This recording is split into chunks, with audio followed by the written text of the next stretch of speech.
ये पूरे बिहार में आम चर्चा है कि जब लोकसभा के चुनाव हुए तो इन्होंने अपने बच्ची के लिए टिकट खरीदा।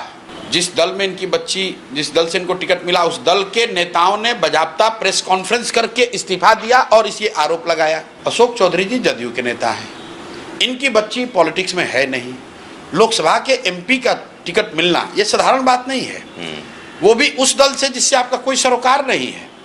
इसीलिए मैंने इनका नया नाम दिया है, ये सर्वदलीय नेता है। देश में, बिहार में हम लोग देखते हैं नेता दल बदलता है, उस पर आरोप भी लगता है। अशोक चौधरी ने एक अलग लेवल की पॉलिटिक्स शुरू कर दी। इन्होंने तय किया दल बदलने की जरूरत ही नहीं, सब दल में एक बार में ही शामिल हो जाओ। बाबूजी कांग्रेस में, ये खुद जदयू में, बेटी लोजपा में और दामाद आरएसएस भाजपा में। तथ्य है भाई, उन्होंने कहा कि भाई दामाद कैसे हो गया, तो कह रहे हमारा कहूँ तो आरएसएस भाजपा कोटा से हुआ है। एट ए टाइम आप सारे दल में हैं, जो हम लोग गाँव देहात में कहते हैं ना, घी कहीं भी गिरेगा तो थाली में ही गिरेगा। तो इनका कोई दल नहीं है, ये सर्वदलीय नेता है। इसके बावजूद डर इतना है, मालूम है कि नवंबर के बाद बेरोजगार होने वाले हैं, तो 58 साल की उम्र में ये आदमी जाकर प्रोफेसर हो। आप बताइए, 58 साल की उम्र में पटना यूनिवर्सिटी में मिनिस्टर रहते हुए ये आदमी हो गए असिस्टेंट प्रोफेसर। प्रोफेसर बनने का क्राइटेरिया क्या है? उसमें ग्रेजुएशन का मार्क्स चाहिए, उसमें नीट और जेआरएफ चाहिए, उसमें पीएचडी का पेपर का चाहिए, कितने आपने पेपर पब्लिश किए हैं, ये 4-5 महत्वपूर्ण चीजें। ये एडवर्टीजमेंट पहले का आया हुआ था 2020 के पहले।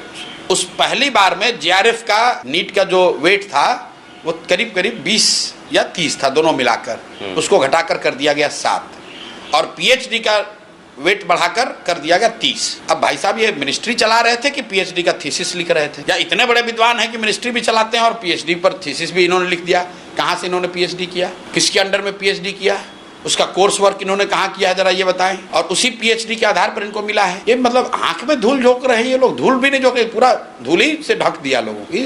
बेशर्मी की हद है। मोरालिटी की तो बात ही मत कीजिए भाई, आप मिनिस्टर हैं, एमएलसी हैं, साथ में आप जाके प्रोफेसर भी बनिएगा। बिहार के लाखों बच्चे पढ़ लिख कर बेरोजगार बैठे हैं, जेआरएफ नीट करके बैठे हुए हैं, और आप प्रोफेसर भी रहिएगा, आपकी बेटी भी एमपी रहेगी, आपका दामाद यहाँ धार्मिक न्यास बोर्ड चलाएगा, मिनिस्टर भी आप ही रहिएगा, उगाही भी आप ही के। इसमें क्या साक्ष्य की जरूरत है?